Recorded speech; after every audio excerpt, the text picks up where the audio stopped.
কোনো ধরনের প্রশাসনিক অনুমতি বা নিলাম ছাড়াই কুমিল্লার দাউদকান্দি উপজেলা পরিষদের পায়রা ভবনটি ঘুরিয়ে দেওয়ার অভিযোগ উঠেছে ইউনো নাসরিন আক্তারের বিরুদ্ধে।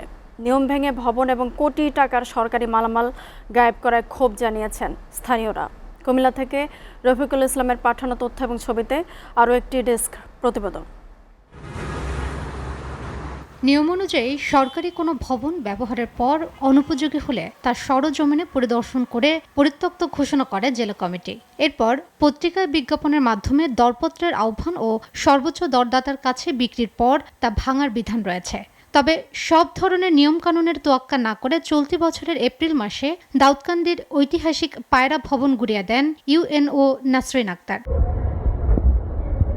অভিযোগ রয়েছে কোনো নিলাম ছাড়াই কোটি টাকার সরকারি সম্পদ নষ্ট করার পাশাপাশি ভবনের ভেতর লাখ লাখ টাকার মূল্যবান মালামাল বিক্রি ও গায়েব করে দেওয়া হয়েছে। এ বিষয়ে জানতে চাইলে দায় এড়াতে সাবেক ইউএনও উপজেলা প্রকৌশলী ও তৎকালীন সিএ কে দায়ী করেন বর্তমান ইউএনও নাসরিন আক্তার। তবে সেই অভিযোগ অস্বীকার করেছেন তারা। কন্ডেমের যেদিন মিটিং হয়েছে কন্ডেম কমিটির কেউ যায় নাই ওই দিন। আমি যখন এটা জানলাম আমি আমিরুল কায়েস স্যারকে সাথে সাথে জানাইছি যে স্যার কন্ডেম ওয়ানে না হয়ে সি আলমগীর ইঞ্জিনিয়ার সহ স্যার এটা দিনে দিনে ভেঙে ফেলছে। শুক্রবার আমি স্টেশন লিপে হ্যাঁ দিনে দিনে ভেঙে দোতলা বিল্ডিং ঘুরাই দিছে। আমি শুনে আমি দ্রুত চলে আসছি, কি ব্যাপার কি করতেছেন?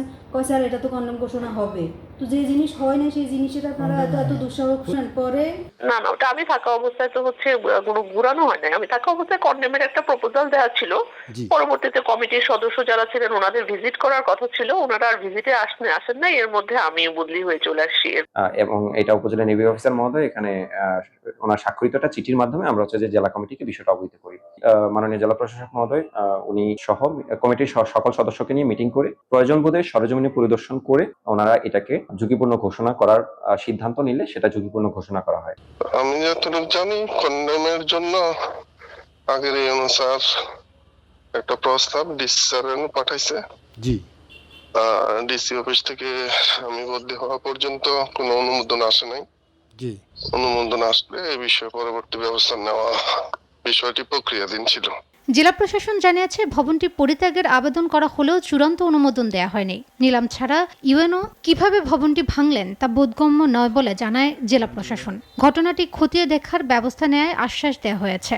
এটা কন্ডেম ঘোষণা করার জন্য ইতিমধ্যে চিঠি দিয়েছে জেলা প্রশাসক মহোদয় বরাবর, এবং আমরা খোঁজ নিয়ে দেখলাম যে আমরা চিঠি পাওয়ার পরপরই আমরা এক্সএনএলজিডি মহোদয় বরাবর পাঠাই। তার সাথেও যোগাযোগ করা হয়েছে, তার কাছে বিষয়টি আছে। তিনি যেহেতু এই কনভেনশন কমিটির সদস্য সচিব, তিনি ফাইলটি উপস্থাপন করবেন, তারপরে এটা যথাযথ প্রক্রিয়ায় কন্ডেমনেশন হবে। সরকারি সম্পত্তি নষ্ট করা আইনের লঙ্ঘন, যা কখনোই মেনে নেওয়া যায় না। অভিযুক্ত কর্মকর্তাকে আইনের আওতায় আনার দাবি সচেতন সমাজের। যেহেতু তারা আইনের সাথে সম্পৃক্ত এবং তারা দুজনেই থানা লেভেলে উচ্চ পর্যায়ের একজন কর্মকর্তা, তাদের উচিত ছিল এটা নিয়মের মধ্যে এনে পত্রিকায় প্রকাশ করে নিলামের মাধ্যমে অথবা টেন্ডারের মাধ্যমে এটাকে বিলুপ্তি করা। মাঠ প্রশাসনের একজন শীর্ষ কর্মকর্তার হাতে যদি সরকারি সম্পদ ও আইনের এমন যথেচ্ছা লঙ্ঘন ঘটে, তবে সাধারণ মানুষ কোথায় গিয়ে আস্থা রাখবে? এই প্রশ্ন এখন স্থানীয় সচেতন মহলে। SA TV news desk.